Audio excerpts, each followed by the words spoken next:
Right, I'm not happy. Windows has screwed me over. Big time. They've not done me a solid here and I'm not very happy. Basically, a few nights ago, my PC did an automated Windows update, which is absolutely fine. You know, those sort of things are normal. They're absolutely fine. Nothing ever happens to that, do they? Nothing ever goes wrong with a Windows update. Well, as it turns out, it messed up all of my audio settings, and I had no idea it did this until I went live the other night on Twitch, and you can see in this clip that I'll put up right now, you can hear the music in the background, but when I start talking, you can't hear me at all, because for whatever reason, Windows decided that apparently microphones are not allowed to have access to anything. It was a bit weird. I'm not quite sure really what it went wrong, but basically it just messed up the audio settings, so it didn't pick up anything on my microphone. Ordinarily, this would be fine. It was pretty simple to fix. The only issue is I had no idea it had done this until I was in a live situation. Before that live situation, you know what's already happened. I recorded not one, but two videos. So I've now got two videos with no audio on them at all because of a stupid Windows update which has messed everything up and didn't really tell me about it. On OBS, right, you can see my voice is being picked up by the microphone here, and that's what was happening the other night as well. However, no audio is actually being transmitted. It was really bizarre, so basically I had no way of telling this was broken until I either edited a video or went to go and do something live. And of course I went to go and do something live before I edited the two videos to actually see if the audio was broken. So welcome back to the Lincoln Loco 3, where you're expecting us to play against Barcelona and Arsenal very, very early on in the season. Well, I'm here to tell you that I've got some very brief highlights of that episode and the episode after that, but after that, we're in January. So thanks to a Windows update, we've missed half a season. And it's actually been a very good half of a season as well, so I'm really cross. So if we pretend for a moment we were just coming back for that Barcelona and Arsenal game, these are the results that we've had in between episodes since we played Getafe, Sevilla and Ferrovar. We managed to beat Real Madrid 2-0. We played a very different formation in that game, a 5 at the back formation, which I was going to go into deep explanation about at some point in today's episode. However, that's all been lost on the recording, which is very frustrating. And then following that, we had a 2-1 defeat to Huesca. Huesca are our bogey team. In every single game we've played against them ever, we've only ever beaten them once, and that was last season. So Huesca are just a bogey team. We cannot beat them. Then it was time for us to actually jump into those games against Barcelona and Arsenal. Two very big and exciting games that we are really excited to show on camera, particularly because we're going to be using a new formation, which is really exciting. I was really excited to play this new 5 at the back formation. It plays to our strengths. I think it holds us at the back very nicely. We keep a good defensive shape, and it also allows us to counter-attack quite nicely. Plus, we get that beautiful dynamic duo of Gisk and Sione playing up front. That's been a bit of a dream of ours to try and get them playing in the same team at the same time. And finally, a formation that may have actually worked. Fingers crossed we were going to get some great results against Barcelona and Arsenal. Unfortunately, Barcelona struck first in the game against them as we played away from home, so obviously not the most ideal start to the game.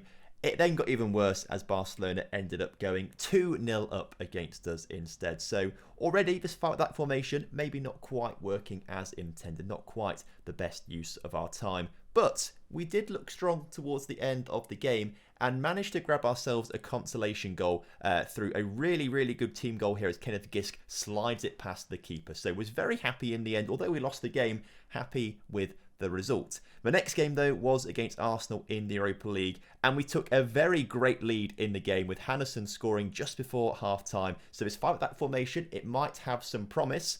So much promise, in fact, that we then go 2-0 up in the game just after half-time. Sione grabbing a goal. And then to round things off, we've only gone and beaten Arsenal 3-0 with Skander scoring what could be goal of the season with his pile driver. Following that excellent result against Arsenal, our next episode was meant to be against Rapid Vienna, where a win could get us to qualify from our group, and then a game against Villarreal, who at the time were sitting in the relegation zone. If we go through the results of that in between episodes a little bit, we took on Mallorca, beat them 2-1, Leganes beat them 2-0, and then Rapid Vienna, we beat them 4-0 in the first game that we played against them.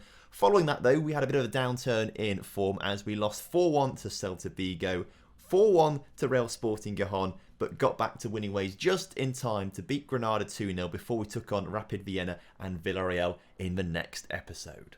So here I am looking very happy, greeting you into yesterday's episode, or what was meant to be yesterday's episode, but obviously, in fact, this is meant to be today's episode, but obviously it's not today's episode because it's all broken. Essentially though, I'm greeting you into the episode to tell you that we are about to qualify from our Europa League group because we've won all 3 of our games so far, and Arsenal have not won all 3 of their games so far. They've drawn 1, won 1 and lost 1. They're on 4 points, we're on 9 points. Win it and we should be looking good to go into the next stages of the Europa League. So it was important that we got a good result against Rapid Vienna. By looks of things, I've not got the first goal up. There's the second goal. I'll tell you what, I cannot be asked to go back through all the editing and get that first goal back up. But know that this is now, we're 2-0 up in this game, so, you know, there we go, that's something good. We're now 3-0 up. Idrissa Ferdinand gets his goal. I'm rather annoyed about that first goal now. That first goal is a good one, but obviously I can't show that now because I can't be asked to go back and redo all of this edit. There you go, 4-0, another goal for Idrissa Ferdinand. 5-0 now for us as Paulo Turner scores a 5th goal for us. The most annoying thing about this game, right, is that we go 6-0 up here, which is pretty mental, and then we go, wait, that was 7. I've somehow messed the goals up here a little bit. I don't know how I've messed those goals. Either way, right, we won 7-0. And that is the biggest win I think we've ever had on camera, and probably the most impressive result we've ever had on an episode. So I was very cross that we won that 7-0, and that's been ruined. In the meantime, the next game, we had Villarreal, who are in the relegation zone, right? And then, of course, we lose to them 1-0. Typical football manager, right? Typical football manager. After that, we had qualified from our Europa League group. So at this point, I said, right, we've qualified from the group. There's no point showing any more of that and taking up our time early in the season with it. Let's just push forward into January, because January, I'm expecting a big load of transfers in and out of the club. So that was the plan. Let's push forward into January. Quite a few games would have been played, and that would have been fine if we'd had 2 episodes in the previous 2 days, but obviously that's not been the case. So I feel really guilty that obviously you've not really seen much, but it's not my fault, really. It isn't. It's Windows' update. Obviously, maybe I could have done something to maybe realise this. Maybe we should have checked things after the Windows update, but it's never broken like this before. So you'll have to forgive me. I do apologise. It's kind of ruined this season a little bit, but obviously it could be worse, right? It could be. We could have done 3 episodes, 4 episodes, and that would have not worked. You know, at least it's only 2 episodes, only a little bit of time in a season. It's quite an important season, isn't it? It's a Europa League, but you already see. I'm not happy, obviously, but it's the best I can do. So I do apologise, but we'll have to live with it right now. So off the back of that fantastic 7-0 victory and then that terrible 1-0 loss to relegation zone threatened Villarreal, we then had loads of games to play in between episodes. And as you can see, for the most part, if I just scroll past the Villarreal and the Rapid Vienna game to get a whole picture of what's happened in between episodes, or in between the last broken episode and this actual episode, you can see we played plenty of games and done ridiculously well, right? We started things off losing 3-1 to Real Valladolid, which obviously was not ideal. So at this point, I was starting to think maybe the 4-2-3-1 is not quite working for us. We'll give it one more go against Ferivar, but I do want to drop to the 5 at the back system that we have been using against Arsenal and Barcelona and got some good results. And Real Madrid as well, some good results against those teams using a 5 at the back system. We'll use it against Atletico. Well, the 4-2-3-1 worked very, very well away from home against Ferivar. We recorded a 10-0 victory, which is the biggest victory we've ever had in this series. So that's very impressive, which beats the 7-0 we had against Rapid Vienna, obviously, which was the biggest win we'd had on an episode before. You know what I'm trying to say. We then switched to a 5 at the back system, which was absolutely incredible for us. We beat Atletico 1-0 with Sione getting himself on the score sheet before absolutely demolishing Espanyol 6-1 with Gisk, Perez and Sione all picking up braces.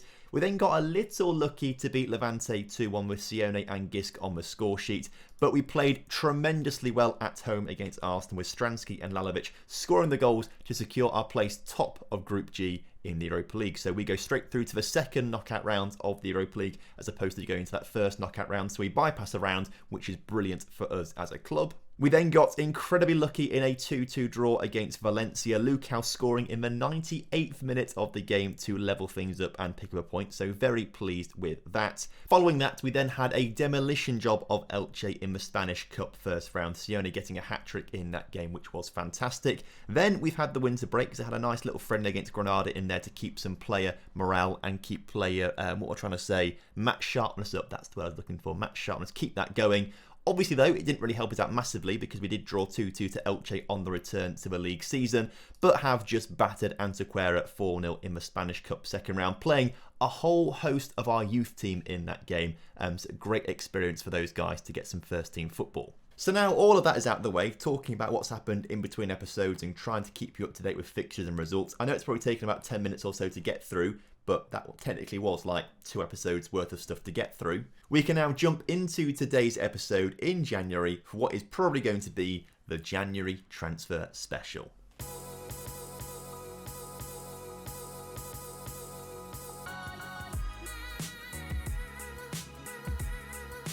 So hello and welcome back to the Lincoln Loco 3. Not quite in ideal circumstances, but what will be, and unfortunately what's happened has happened. We build, we move, we forget about it hopefully and try and concentrate on the rest of the season instead. Now there's a few things that I will have explained in previous episodes which might just suddenly appear to be like really random, so I'll try and explain a few of those things as and when we go through today's episode. Obviously we've done the fixtures, so let's just jump straight into today's episode talking about an issue that is my fault. Now this one actually is my fault. Lalovic has gone. 6.25 million to China. He's gone. Did not want this to happen, and it wasn't meant to happen, but it's happened because I'm an idiot. In the previous episodes, we had identified a couple of players in the team whose minimum fee release clause was a lot less than their actual value. Lalovic being one of those players. His minimum fee release clause, £6.25 million. We offered him a new contract, however, I offered him a new contract for the start of next season. Rather than do it right now, we delayed it to the end of next season. So we offered him the contract, he accepted it, but it wasn't going to start until next season.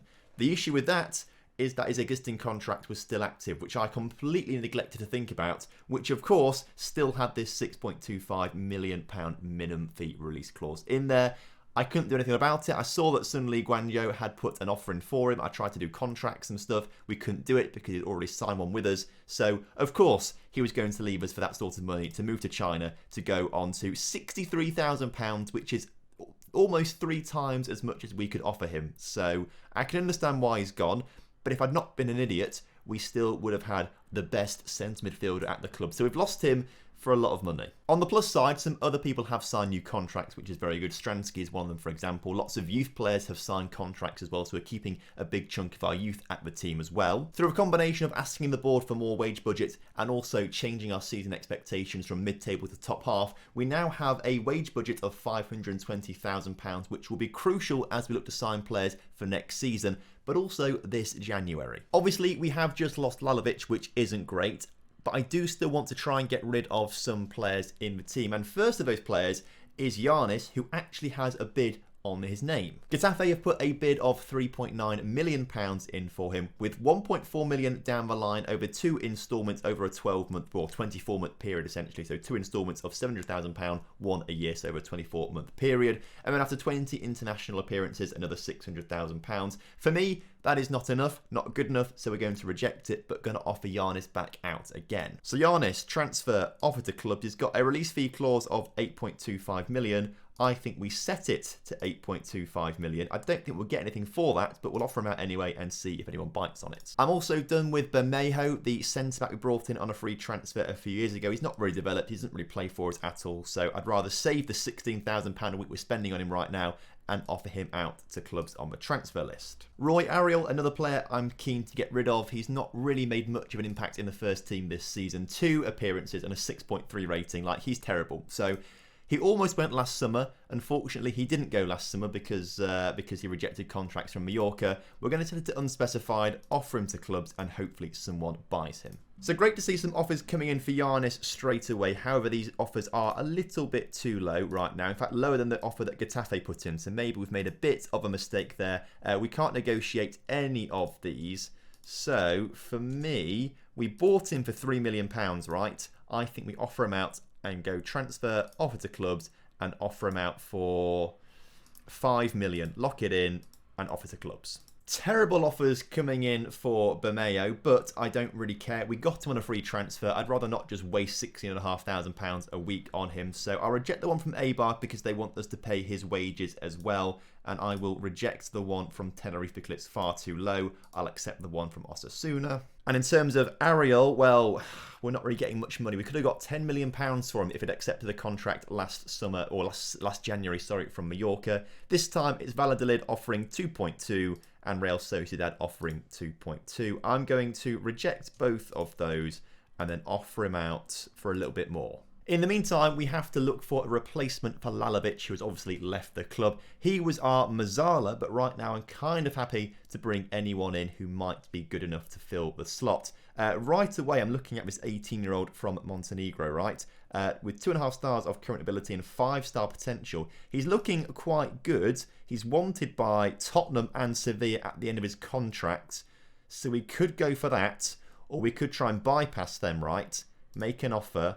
Suggest they accept £325,000. Okay, finalise that. If we can just spend the money on him to let him come to us rather than Tottenham get him, that would be decent. If we edit the search and go to look for a specific Mazzala, who we like to use in the centre of midfield, there's a couple of players coming up who look quite good. This guy, the Peruvian chap, has been on my radar for quite some time, but I'm not entirely sure how good he'll actually be. Given that he's 26 and not made any senior appearances for the Peruvian national side, I think the scouts are probably overestimating him a little bit. There's a guy here, though, from Betis who is wanted by Lille. Now, he's going to be expensive because he's at Betis, but they're in the second division, right? I think if we can't offer him a contract at the end of the season, he's also been on my list for a little while. He does look particularly good. Let's make an offer, not 10 million, of 2.5 million and just see if Betis bites. The bid for the 18-year-old has been accepted, so let's put a contract offer in right now for him and try and snatch him away from the noses of Tottenham, etc. That's fine, breakthrough prospect, negotiate a contract. He wants 4.1k per week. That's absolutely fine. Let's get rid of these future ways to make money though, and that minimum fee release clause needs to be upped to at least 7.5 million, right? And yearly wage rise, we'll leave it in there for now. It's only a 2-year deal. Suggest terms. He wants a bit more money per week. That's over a 2-year deal, right? That's fine. Just need to get that release fee clause up to 7 million. Suggest. He's happy. You love to see it. More bids being made for Giannis. This is better now. Getafe offering 4 million. Can we negotiate? We can't negotiate. We can push this up though. I'm going to reject all of these and push it up. We're not getting any increase on bids for Roy Ariel though, so I think we might just have to accept a huge loss on him, but to get the £15,000 or £16,000 pretty much off that wage bill per week. Betis are the only club offering for Giannis £5 million. I think we'll accept that one. It's slightly above his market value as well, so for me that seems like a good deal to me. And luckily for us, although we are paying some money for him, we have beaten Tottenham to sign this 18-year-old from Montenegro, which is fantastic. So let's accept that, and he should be joining us any second now. He might not be the greatest player in the world right now. He's more of a signing for the future, but he did look promising, and he is 2-star, 4-star. Okay, might not be the greatest transfer we've ever done, but for me, you know, players like Lukau have got 4-star potential. Izquierdo have got 4-star potential. Plenty of players in the youth team have 4-star potential. So for me, I don't think it's the worst signing in the world. If he can get to that 4-star potential, right, that would make him a great player for it, like a really solid player for us. So we'll probably try and get him out on loan as opposed to actually playing in the first team or something like that. But he looks like he could be a future signing. So we'll probably try and get him to go out on loan, but for me, he probably will be a first teamer in the next 2 or 3 years. Oh, now this is interesting. Lincoln Red Imps are attracting interest amid takeover rumours. This one doesn't dispel anything. This is actually saying there are takeover rumours going on and be prepared for offers. Wow. Now this could change everything.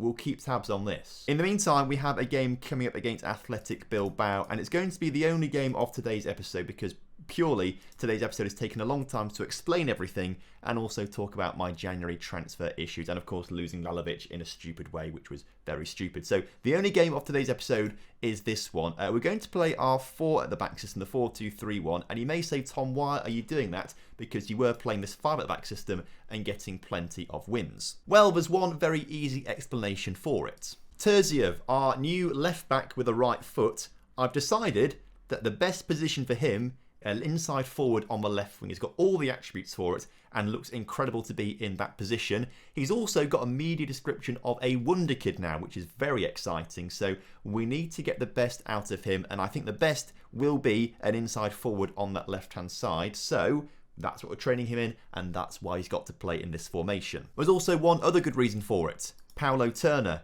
also described now as a wonder kid now that he's turned 18 years old. So we need him to play on the right hand side to keep getting his potential up. Basically, the two biggest talents that we have in our team play on the wings. So for me, we've got to actually play this formation a fair bit. 5 at the back might work very well, but we need to have a good system here as well to get the best out of our wingers. So this is the team heading into today's game against Athletic Bilbao. Krenta starts in goal with Stransky, Lukau, Araya and Galina in the back line. Tyson Brown and Skander in the centre of the park. Ferdinand in that attacking midfielder spot with, as I said, Terziev and Paulo Turner on the wings, and Sione with his 26 goals so far this season leading the line. So as kickoff is upon us here today, we're finally in the game, and for you it's been half a season since you last saw our last game. For me it's been not very long at all. I'm so sorry about what happened, obviously, with all that, nonsense with no audio being recorded. Obviously, if I could go back and change things and check things, I would do, but I can't because I can't do that. And I couldn't just go back in my save files because I'm an idiot and only keep one save file going. But also, that would be a bit disingenuous to just go back all the way, replay everything. Imagine if we'd done really well, obviously that we have done, and then I've gone back and we do really badly. So for me, there was no option to go back. I could have gone back in the save files, but we didn't have the save files there at all. I've only got, really, what I should probably do is have a rolling save file, but I don't like having just tons of save files like loaded up in a big long list. So I just have one save file that I use for everything. And it's probably not the best idea at all, actually. Maybe going forward, we should look to have some rolling save files instead. But right now, it doesn't matter because Bilbao have scored against us. We live and we learn. Just make sure if you do record content, every time there's a Windows update, check your audio settings. That's what I'm doing every single time now I see any sort of update come through on my computer. As have we just won a penalty? No, apparently not. We haven't won a penalty. Apparently is also a word now, not apparently. Apparently is a word. As Terziev on the ball looks to get another goal this season. Can't quite do it. Also, completely forgot to show you the table in all of that. Please forgive me for that as well, because obviously there's plenty of things going on in my head about broken episodes that I neglected to look at the table.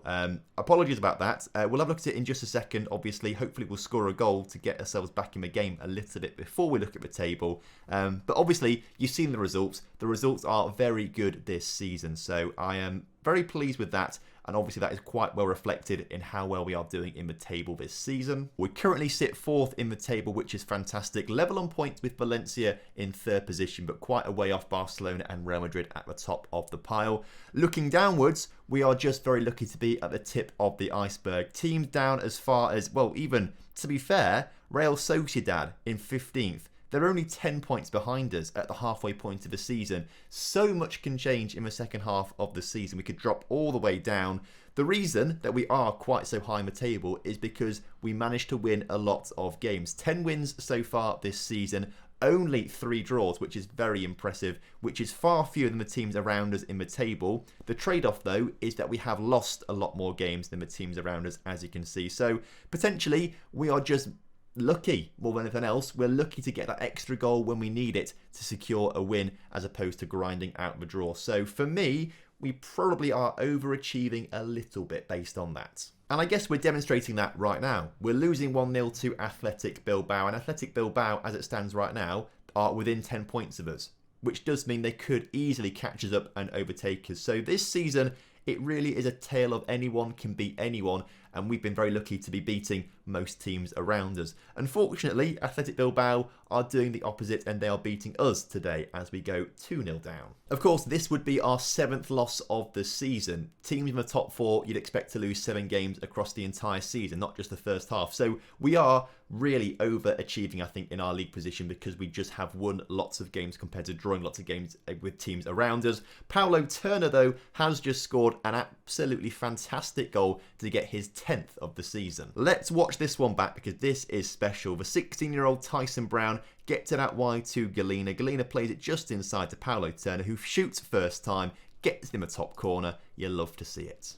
Half-time approaches though, and we are losing 2-1. Oh no, Paulo Turner is just coming off injury, potential thigh injury. That's not good. David Perez, on you come. David Perez, his contract at Bayern Munich runs out at the end of the season.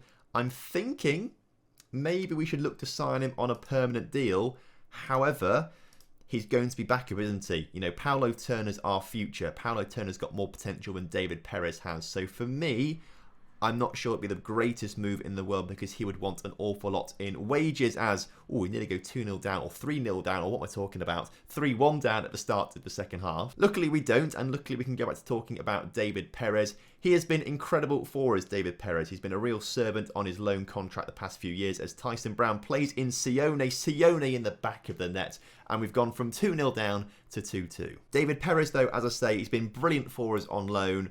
He'd be a great addition to the squad. I just don't think it would be worth our while signing him on a big contract when he wouldn't play lots of games. I'd rather get, ironically, as we go 3-2 down against Athletic Bilbao, I'd rather get a youngster coming in to go in behind Paulo Turner. Ironically, being Paulo Turner only just turning 18 years of age. So a youngster behind him would be a bit silly, but we could do with someone else who's not as good as Paulo Turner to sort of develop behind him a little bit. As how has this gone on the back of the net? I'm so annoyed about that one. Right, we've got the ball at the back with Krenter. What is he going to do with this one? He hoofs it upfield to absolutely no one, so not the best of balls there, but we do win it back with Galena down the right-hand side. Can we level things up again as we get it into Skander? Skander to Perez. Perez scores.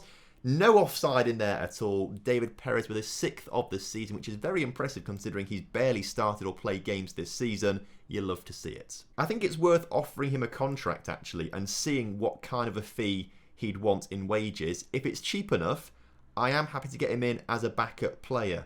Actually, I think I would be, as Tyson Brown loses possession in the centre of midfield, but Lucas wins it back straight away. Perez coming forward, trying to show me why he deserves a contract, and with shots like that, he does not deserve a contract. Sione on the ball for us, though, on a counter-attack from an Athletic Bilbao corner. We've got so many men in the area. He finds Terziev, and Terziev puts it in the back of the net. We've turned it around, 2-0 down, 3-2 down. We're now 4-3 up. You love to see it. Let's hold on. Some quick changes to be made as this highlight is going on in the background. We'll take Stransky off for Pablo Izquierdo at left back because he's not playing particularly well.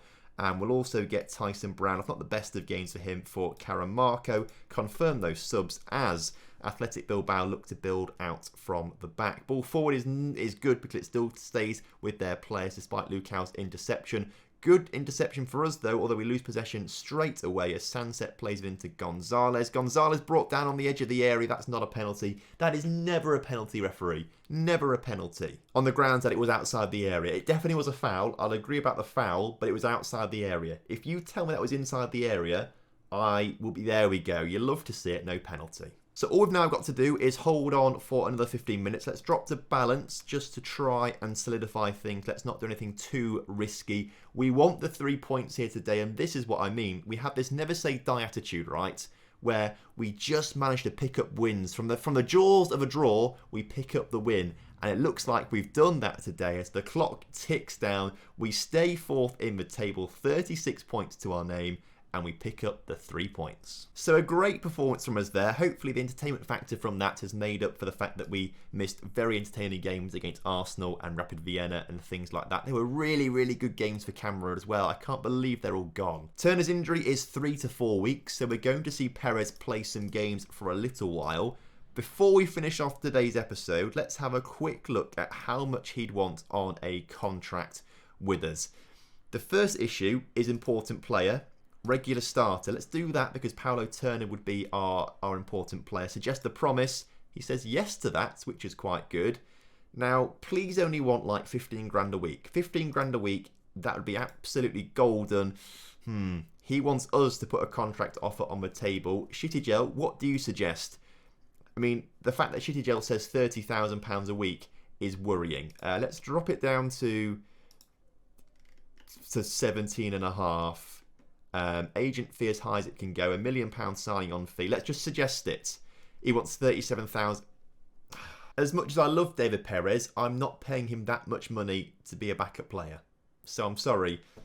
We're going to have to walk away. That, though, does bring the end to today's episode. We'll come back very shortly. We have got some Spanish Cup games coming up, which will be quite exciting. But hopefully, to make up for things, we'll do Barcelona and Real Madrid next episode before jumping into the Europa League second knockout rounds and hopefully further knockout rounds down the line. So thank you very much for watching today's episode. I hope you guys have enjoyed it despite the debacle of what's been going on.